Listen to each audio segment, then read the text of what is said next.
What's up, everybody? It's been a while since I put out a video, but welcome to One and Done Podcast. I am your host, Buttercup, and yes, this is my face. Today, I'll be reviewing this week's episode of NXT, which, in my opinion, is the greatest WWE show right now. It's just so much more entertaining than SmackDown and Raw. Anyway, championships were on the line, people got kidnapped, and love is in the air on NXT. But before I get into that, as always, punch that like button and subscribe to my channel for more reviews like this. So sit back, relax, and let me talk to you. NXT started with the first qualifying match for whoever will face the Wolf Dogs at Stand and Deliver for the NXT Tag Team Championships. It was LWO versus OTM. LWO won the match and advanced in the tournament. Good for them. I think they deserve a real chance at some tag team gold. They have been slept on for a long time, and I really hope they get their chance. In the parking lot, Oba Femi, your North American champion, was asked how confident he was defending his title against Brooke Jensen. Obviously, Oba Femi is always confident. Brooke Jensen, though, confronted the champ and tried to throw hands at him, but luckily officials and his friend Josh Briggs stopped the fight from happening. A lot of drama happening in Chase University. Mr. Chase and Duke checked up on Thea Hale since she has been having boyfriend and best friend problems and also was going to be in a tag team match with no partner in sight. They were concerned, and Thea Hale felt sad about JC Jane being too busy for her. Kehlani James luckily came their way and said that she'll tag with Thea to face Kiana James and Izzy Dame. All is good in the world. Let's go, Chase you! Okay, let's rewind to last week. The NXT Women's Champion Lyra Valkyria and Tatum Paxley faced the Kabuki Warriors for the WWE Women's Tag Team Championship in a losing effort. After the match, Roxanne Perez attacked an already beaten up Lyra Valkyria and took her out, injuring her arm in the process, which means Lyra will be out for who knows how long. And yes, Roxanne, that little pipsqueak, is now a heel, and she came out this week giving her promo saying that Lyra Valkyria had it coming, saying that she blames the fans for not standing behind her and cheering for her. Jealous much? She complained about how Tiffany Stratton and Becky Lynch took her opportunities away and also mentioned her accomplishments in NXT, blah blah blah.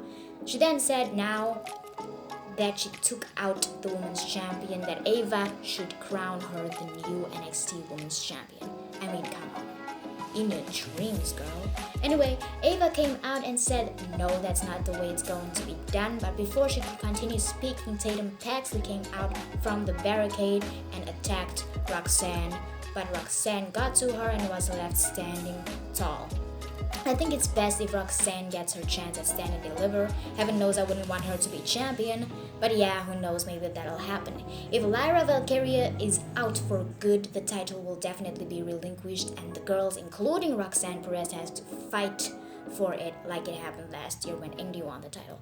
I guess we'll have to wait until Stand and Deliver. Can you sense that? It's WrestleMania season. Tony D'Angelo, the underboss, Stax, Rizzo, and Luca Crucifino were sitting in their restaurant eating, drinking, and talking about last week's events, how they screwed over Carmelo Hayes when they fooled him by playing Trick Williams' music, and talking about Tony D's victory to become the #1 contender for the NXT Championship against the Mad Dragon, Ilya Dragunov. Ilya made an appearance in the restaurant and sat down with Tony. Ilya explained that Tony has everything, and all he has is the NXT Championship, and no one will take that away from him. Tony said that he liked Ilya, and then the boys came from behind and took Ilya and dragged him outside and put him in the boot of the car. They drove off with him to a bridge where Tony said that he is in control, and with a snap of his fingers, he can make things happen. He then told Ilya to enjoy his walk back to the arena and left him in the dark on a bridge. Poor Ilya has to deal with a mafia boss. This match at Stand and Deliver is going to be absolutely amazing.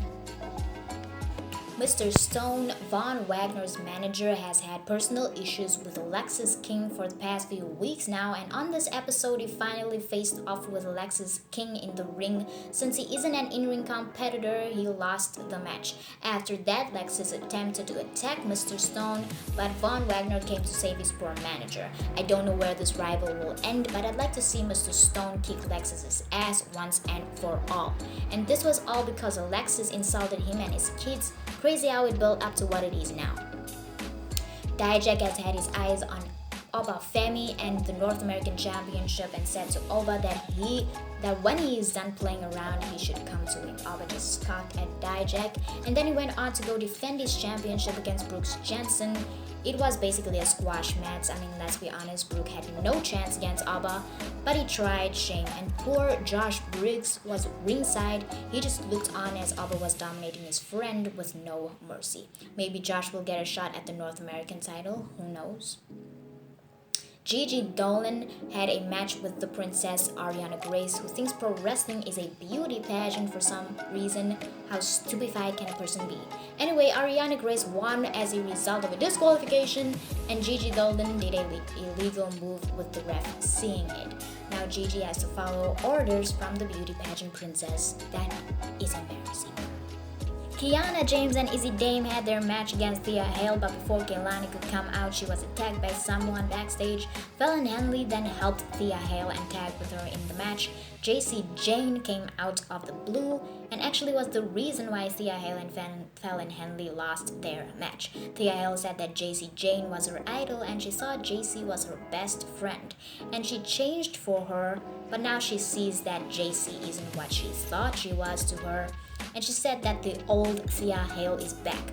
Thea then ran around the ring like a crazy person and screamed at JC, scaring her off. Riley Osborne was happy for Thea as he watched backstage. Then the No Quarter Catch crew came and started beefing with the guy, and Riley said that he'll beat any one of them for the Heritage Cup. Axiom and Nathan Frazier then came to back Riley up, so Riley will have to face one member of the NQCC for the Heritage Cup under Heritage Cup rules. Ridge Holland faced off against Shawn Spears.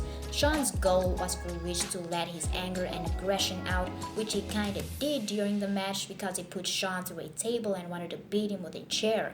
But in the end, Shawn won. Trick Williams is back, baby! Whoop that trick! Trick came out and spoke about Carmelo Hayes. He said that Melo was his brother and he always was happy for him and had his back for 2 years. And he couldn't believe that people said that Melo was never happy for him when he got his shot and wanted to step up. Trick then challenged Melo to a match at Stand and Deliver. Surprisingly, Metaphor came out and Noam Dar said that he and Trick has the same problem. Trick lost his brother and he lost his Heritage Cup, but he didn't cry about it. He said that he is moving on and he could drop Trick and fight him. As Noam came closer to Trick, Trick started throwing hands at him and Mesa. Lash Legend then wanted to punch Trick in the face, but he stopped her and then kissed her. Wow, okay boy, I see you. Anyway, that's how the show ended. Well folks, this was fun. I hope you enjoyed this video. Give me a follow on Instagram and Facebook at Ché-Lee Pangle. I'll see you next time, but until then, stay safe and remember, keep sweet.